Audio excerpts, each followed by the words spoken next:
What is up, everyone, and welcome to a special edition of the Danny Show. I'm your host, Daniel Cody, and this is where I give commentary and reviews on all things wrestling. Thank you guys so much for joining. Let's get started with today's review of Day of Champions, should I say, since on America's side it was streaming during the day. But I was hanging out with the fam, having a good time at the park, so I saw everything a little bit late. I'm not going to give a play by play, but I had to come and give my thoughts because, oh my God, just, oh my God. First of all, as expected, Seth Rollins is the new WWE World Heavyweight Champion, which I plan to talk about in my Seth Rollins celebration coming soon tomorrow. Um, because tomorrow is his birthday, so I will be putting that match in a special review tributing Seth Rollins, especially since he won and is the first ever WWE World Heavyweight Champion.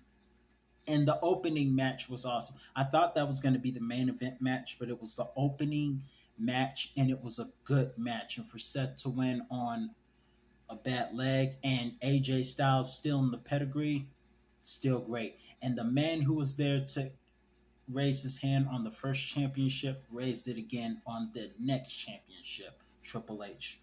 Then we saw, what else did we saw?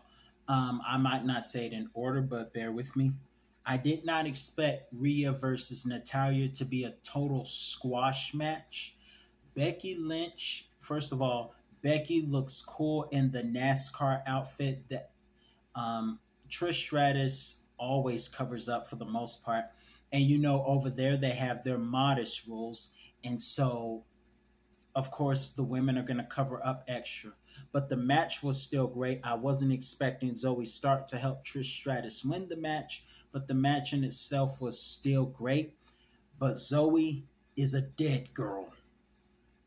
Then we have Brock Lesnar versus Cody Rhodes. I was very concerned that Cody Rhodes would not have much of a chance, but Cody gave us more than expected.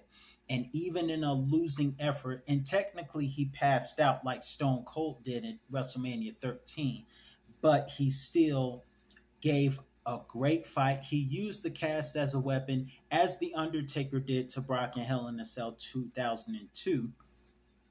But it was a great match. However, Brock Lesnar won the match. And Brock Lesnar did not have an advantage as far as I'm concerned because it was just that epic. All the diamond cutters and things of that nature and surviving the Kimura. That's the longest anyone has ever been in the Kimura lock, to my knowledge, and still escaped. Let's just point that out. But congratulations to Brock Lesnar.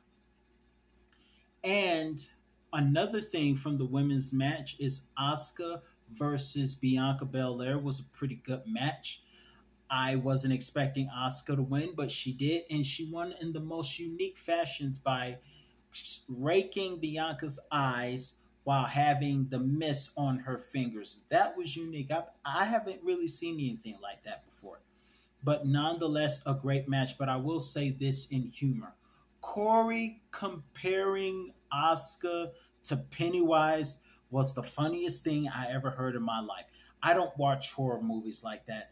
I saw an episode of Poltergeist, The Legacy, where The Undertaker was a special guest on one of those episodes.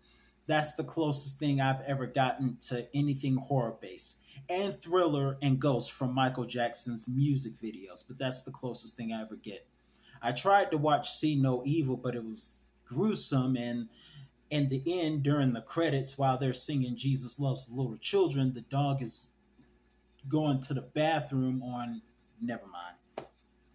But in any event, that was great.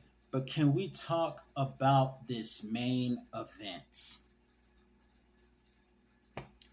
Great match. I love how Roman Reigns alluded to Ric Flair when Sami Zayn was making the chops. Speaking of Sami Zayn and the chops, of course, Walter defeated Mustafa Ali. Mustafa tried, but Walter won the match, aka Gunter, as expected. But when Roman And that match, the allusion to Ric Flair as Sammy was doing the chops was funny. But near the end of the match, when the Usos got involved and Roman was hot, like I didn't tell y'all to come out here. I said, girl. And he pipe faced everyone. Jimmy Uso snapped. I was not expecting that. But I do know one thing. In the words of Jim Ross, business has picked up because Jimmy, you have messed up. I don't curse like that. Jimmy, you messed up. But oh my God, the crowd went nuts. I can't wait to see what happens on Friday when they get back to the States. I can't wait. The bloodline has officially crumbled. Solo, Roman Reigns, and Paul Heyman, who stares at Roman while visualizing Caleb Braxton. That's all that's left of the bloodline. Oh my God. The only thing that'll make this more interesting is if The Rock gets over this ridiculous false accusations by Raka Khan.